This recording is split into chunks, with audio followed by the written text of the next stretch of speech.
My name is Larry Struve, spelled S-T-R-U-V-E. Great, thank you, Larry.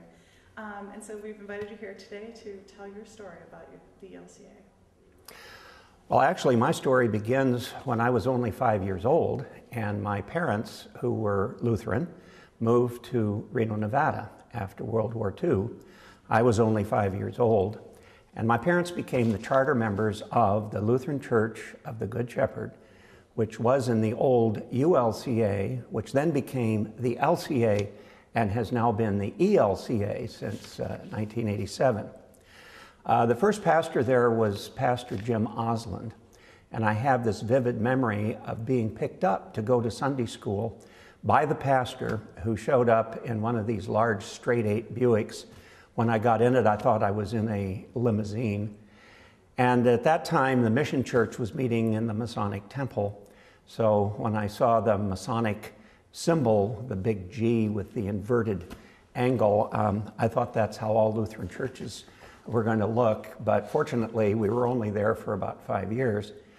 But one person I remember back then, even at 5 years old, was our very first choir director.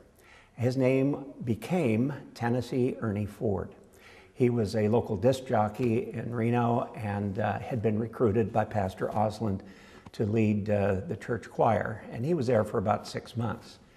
But it began a very interesting tradition in our local congregation. It attracted musicians from all over the community, and we have just been blessed with a very strong musical tradition. In fact, there's a family in the church who, Gilbert and Elizabeth, had 7 children. Every one of them became gifted musicians, and 5 of them stayed in the Reno area to become part of the University of Nevada music department faculty. Many play in the Reno Philharmonic, and they bring those gifts into the church, and we've had many wonderful experiences because of the music contributions they have made. In fact, one of the most memorable events that touched me very deeply was when 2 members of our church who were very active, and the father or the husband was on the church council. In fact, he had led the church council for many years, and his wife Marlene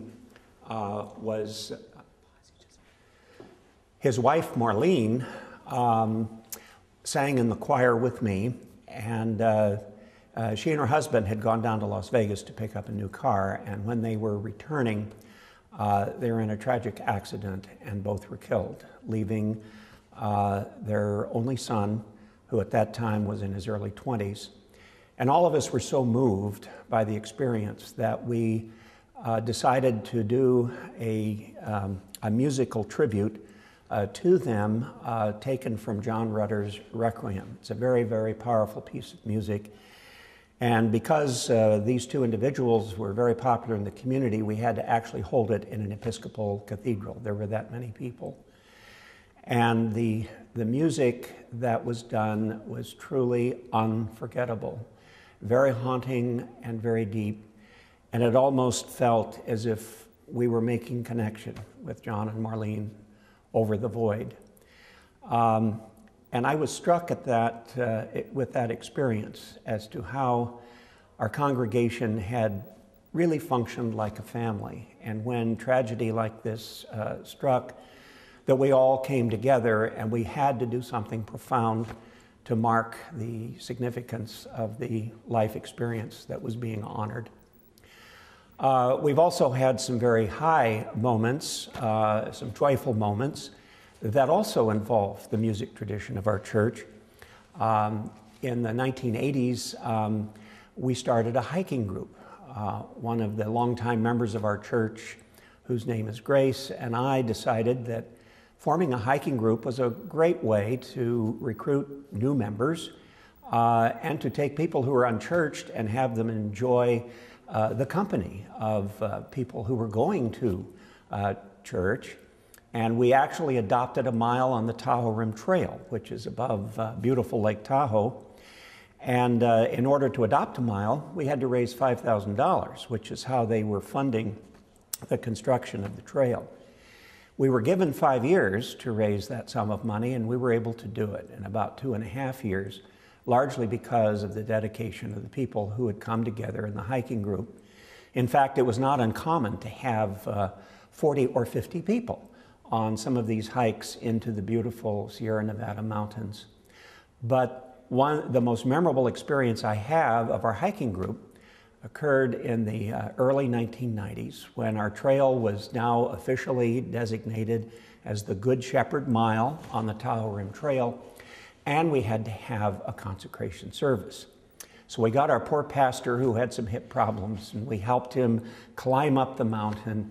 And the musical family I mentioned, the Lenz family, said, "You need some music for a consecration service." So they all strapped their brass instruments on their backs, and we hiked up into the high Sierra, probably over 8,000 feet above sea level. And we found this beautiful natural spot overlooking Crystal Bay and the desolation wilderness beyond. Truly God's beautiful creation. And the musicians perched themselves on the rocky points above this natural amphitheater. And pretty soon the musics of Bach and the musical notes of Bach and Mozart and other Lutheran masters came ringing across the Sierras. And all who participated, we had about 40 people who hiked up for that. It was truly a memorable experience. And we have gained many members in this congregation as a result of that experience. I would say that from that early beginning in 1947, the Lutheran Church of the Good Shepherd has become a fairly powerful faith organization in the entire state of Nevada. We were the first national Lutheran church to be chartered. This is outside of Missouri Synod. And we started with a tradition of openness. Because there aren't many Lutherans, or weren't any Lutherans in Nevada in the 1940s, we welcomed people who were unchurched, people who were unwelcome in other denominations, as well as people with Lutheran traditions from the Midwest who were moving into Reno. And what this started in the Lutheran Church of the Good Shepherd was a climate of openness. We were very adaptable to different traditions and different ideas. And when the time came to open up to young people in the 1990s, we had no problem developing a contemporary worship service, which now is our most popular service. It is welcoming to families with children. It's very contemporary music, a little too much rock and roll for some tastes, but obviously it is reaching a whole new generation of people, and the ones who like the traditional music have become very accepting of that. I think another gift in Lutheran Church of the Good Shepherd is we have been blessed with strong leadership. From the very beginning, from our first mission pastor right up to the present, we have always had very gifted pastors, and the pastors have been gifted to have strong leaders on the church council. And that really has made all the difference. When you have strong leadership, when they're willing to nurture new ideas, they're willing to provide support, it makes others want to volunteer. And so the whole fiber of the congregation is one of almost excitement, wanting to participate. And that tradition, I'm certainly hopeful, will carry on to the young people who are attending this church in droves.